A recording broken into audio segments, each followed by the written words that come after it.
confronto importante entre Flamengo e Atlético Mineiro. O Atlético, vencendo o Flamengo, fica esperando os outros resultados para saber se credencia como candidato a título. Por que não? Baita desafio, né, Marcelo? Baita desafio. Não apenas olhando a trajetória do Atlético, de recuperação do Atlético, mas é pelo momento do Flamengo. O Tite conseguiu equilibrar o time do Flamengo de uma forma que, assim, você vê um jogo do Flamengo hoje, quando o Flamengo não sai em desvantagem, você consegue observar assim e falar assim, o Flamengo não vai perder esse jogo. Pela postura soberana do time, assim. Então, em reta final, o Flamengo é muito forte. Então, eu acho que o Atlético, no fundo, eu acho que o Atlético, o golden goal do Atlético é chegar no G4. Então, eu acho que o empate hoje, o Atlético já vai achar que está de bom tamanho. Eu tenho essa impressão. Título, né? Só para deixar claro, o Atlético, matematicamente, pode virar líder com uma vitória hoje. Mas é uma diferença que ele precisa tirar de 7 gols de saldo para o Palmeiras. Né? Então, assim, primeiro, o Palmeiras tem que perder e o Botafogo não pode ganhar. Deixa eu ver o saldo do Botafogo. Isso, o Botafogo não pode ganhar.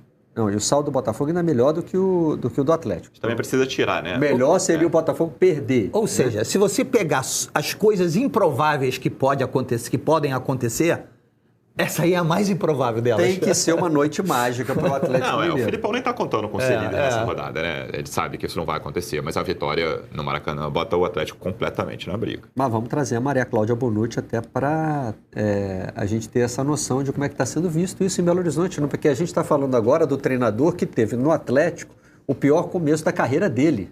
9 jogos, né? Acho que chegou a 10, sem vitória, não é isso, Bonucci? Foram todos no Brasileiro, isso é que eu não me lembro. Tinha outras competições. Teve Copa também do Brasil também, né? Quando foi eliminado pelo Corinthians. E foram 9 jogos com o Filipão. O primeiro da sequência é aquele empate em 1-1 com o Bragantino, que foi o último sob o comando do Cudê. Boa tarde, né, para você, Barreto e Gilmar Luciano. Pois é, e aí a gente quer entender agora, né, essa virada do Atlético, líder do retorno, né? Ainda é o líder do retorno, é verdade. Quem diria que o time com essa sequência hoje estaria, mesmo que assim, né, com contas a fazer, pensando que pode ser campeão brasileiro, Bonucci?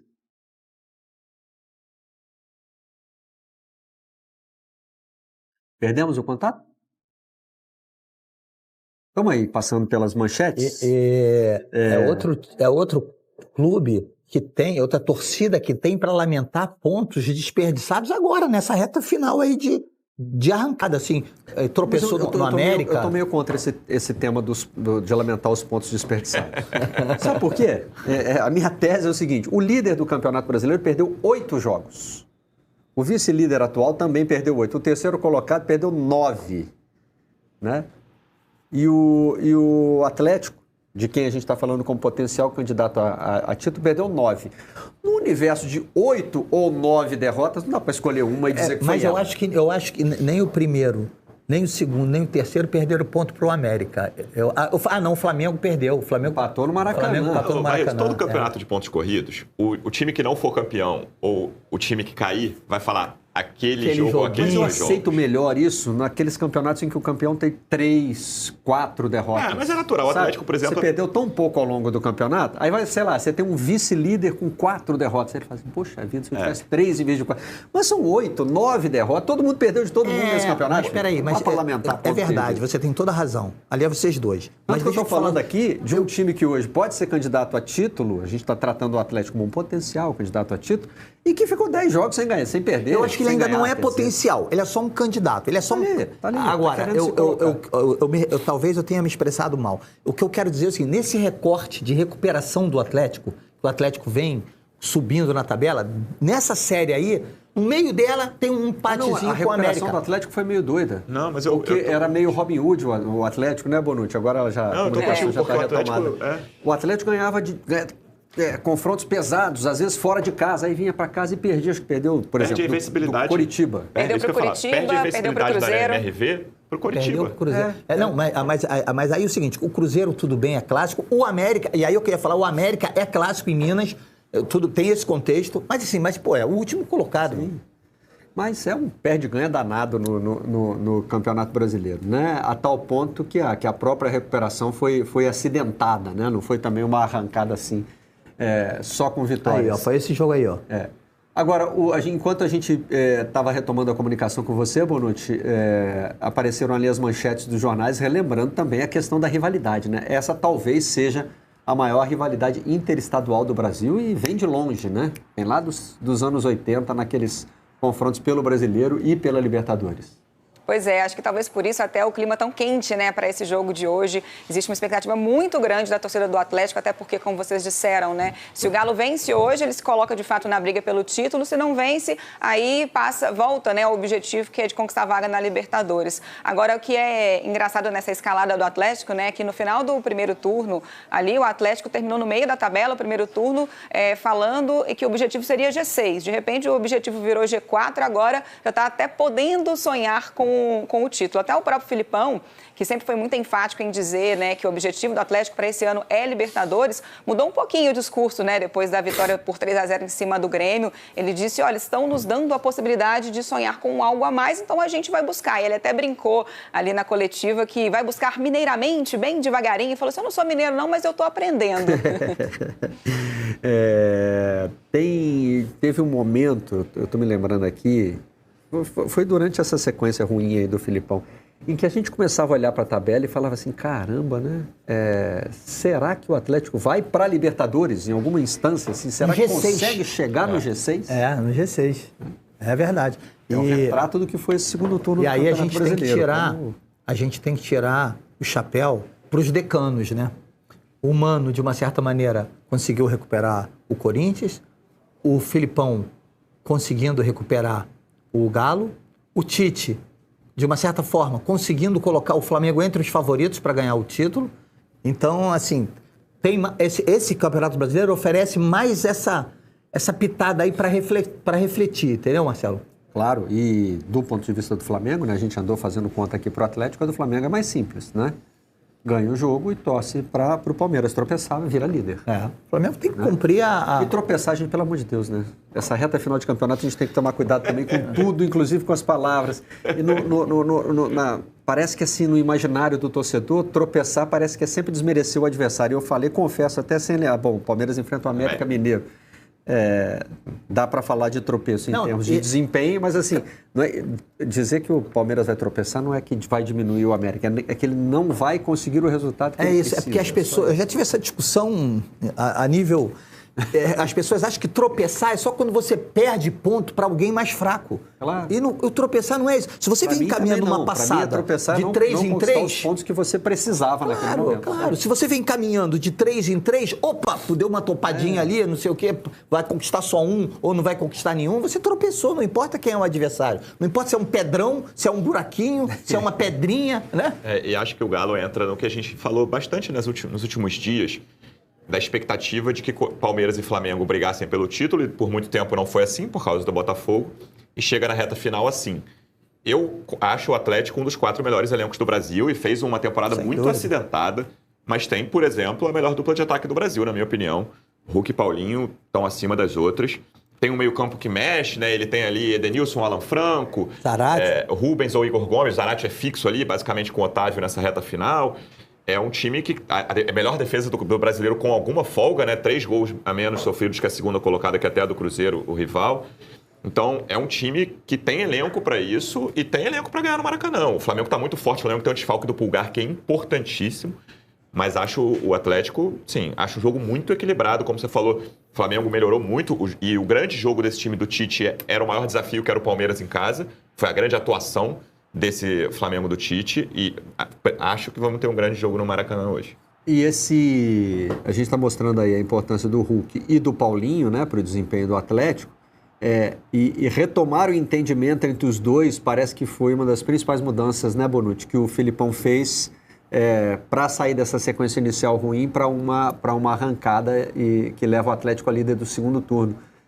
O Paulinho estava fora de posição no começo do trabalho do Filipão, né? E parece que ele conseguiu reencontrar ali o melhor entendimento entre esses dois jogadores. É isso, é exatamente isso, né? Ele gosta de jogar muito próximo do Hulk ali. O Kudê tinha um esquema tático que favorecia isso. O Filipão, quando ele chega, ele muda o esquema tático e aí, com o passar do tempo, ele foi entendendo, né, as características dos jogadores, como seria melhor colocá-los ali. Acho que principalmente esses dois que estavam vivendo ali, até o Paulinho viveu um período de jejum de gols, voltou a marcar, de repente se tornou artilheiro do Campeonato Brasileiro. E para vocês terem uma ideia da importância, né, da dupla, são 17 gols do Paulinho, 14 do Hulk, somados eles têm 31 gols nesse Campeonato Brasileiro, o que corresponde a quase 70%, né, dos 46 gols que o Galo tem na competição.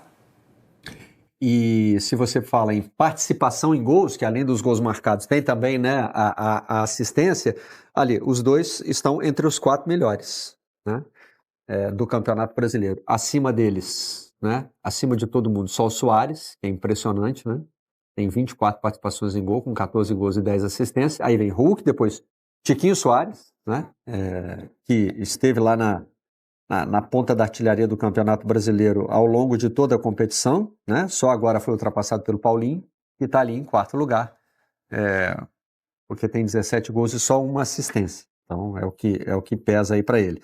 Bom, e lembrando que na artilharia do campeonato também a gente tem Paulinho em primeiro, Tiquinho em segundo e o Hulk em terceiro. E o Soares, né, que completa aí essa lista, está em 4º. Então são os mesmos 4 jogadores, brigando pela artilharia e também nesse critério da contribuição de gols. O Flamengo vem com bons números defensivos com o Tite, mas tem muita gente que contesta, muito torcedor que contesta até a qualidade da linha de defesa do Flamengo, comparando com o restante do time. É um desafio gigantesco enfrentar Hulk e Paulinho.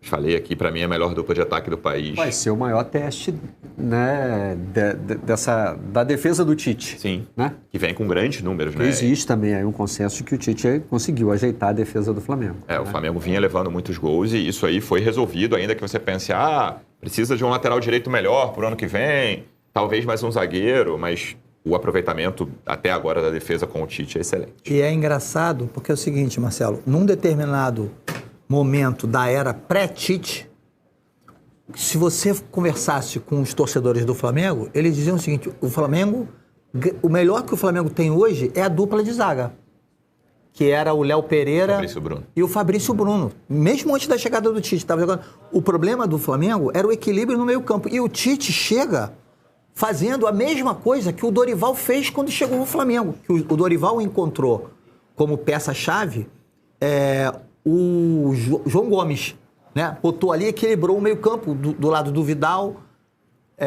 do próprio Diego, que ainda jogava.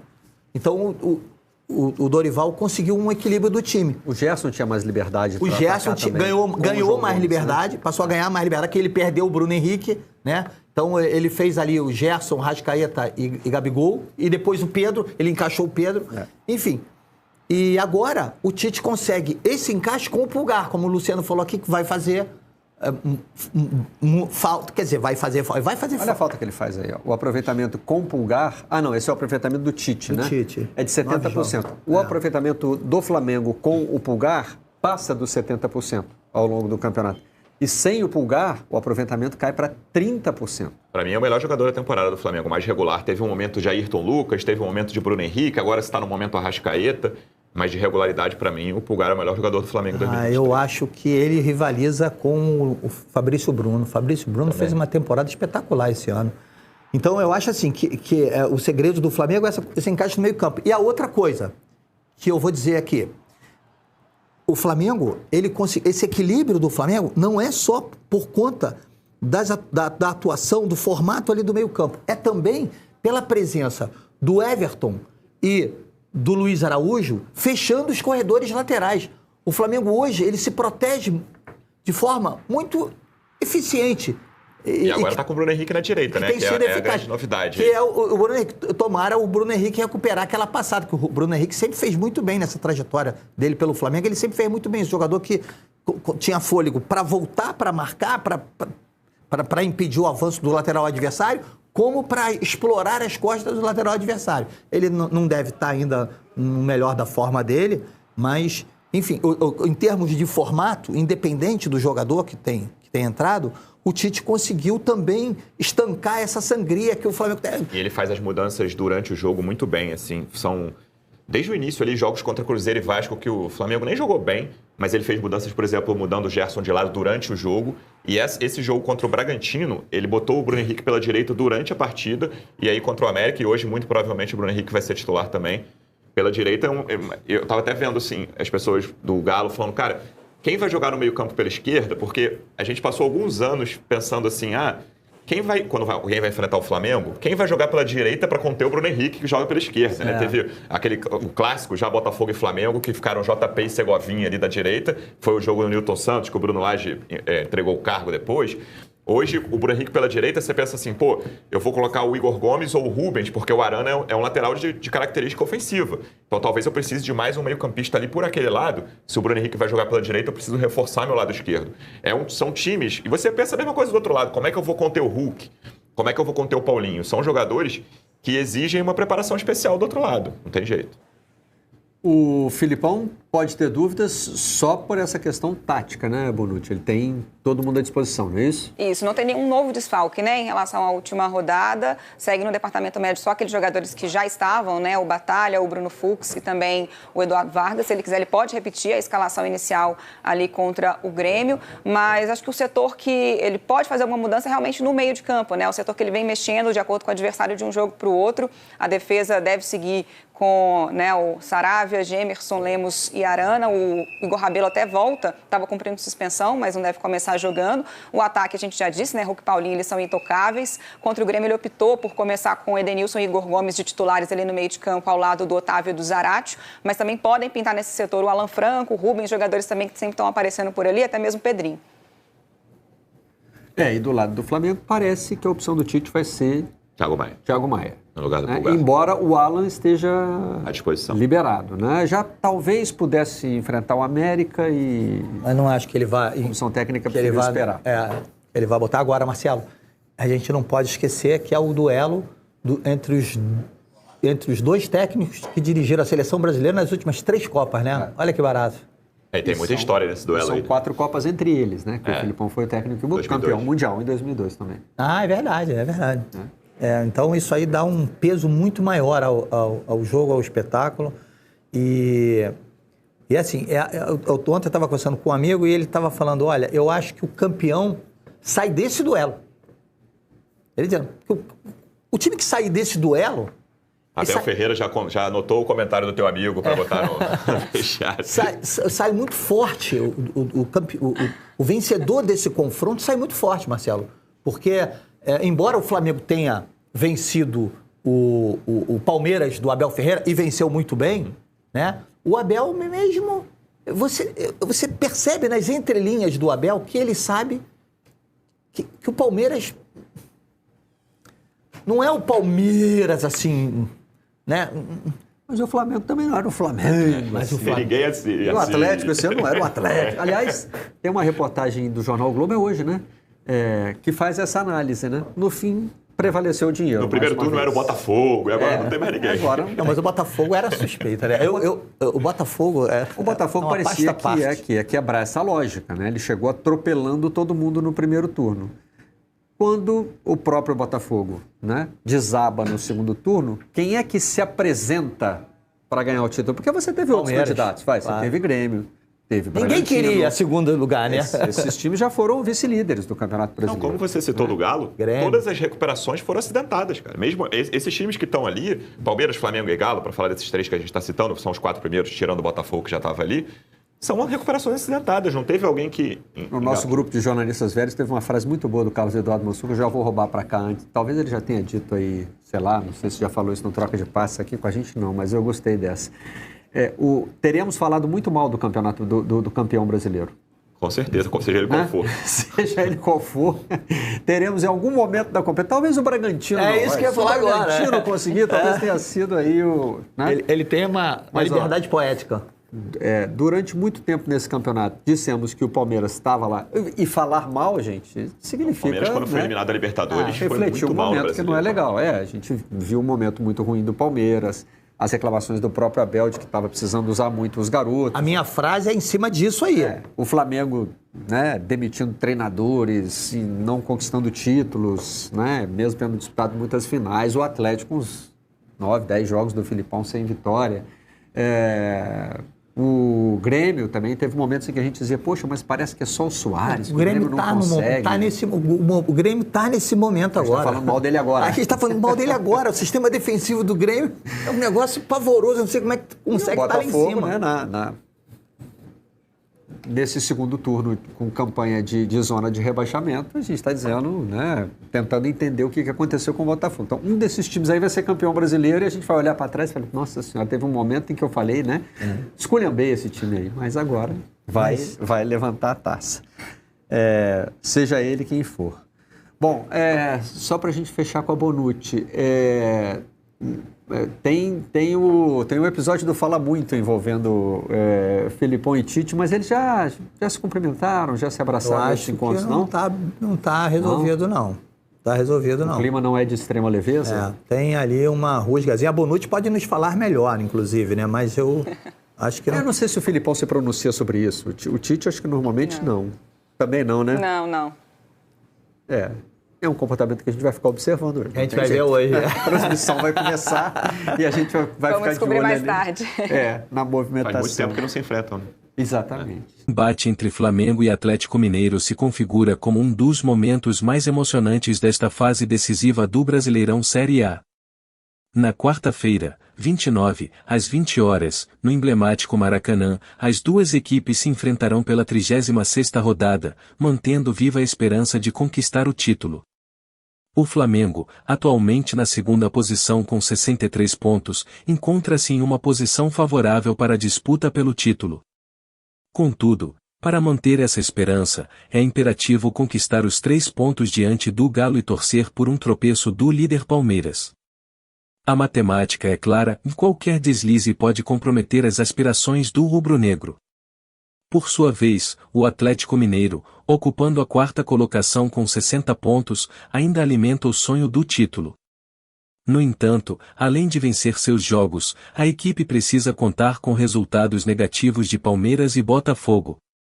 A vitória convincente sobre o Grêmio na última rodada aumentou a confiança do time mineiro, que entra em campo determinado a surpreender. E você, torcedor, qual é a sua expectativa para esse confronto crucial nas aspirações de Flamengo e Atlético Mineiro? Compartilhe sua opinião nos comentários, inscreva-se no canal para mais análises e atualizações, e não se esqueça de deixar o like se está ansioso por mais emoções no Brasileirão. Até a próxima!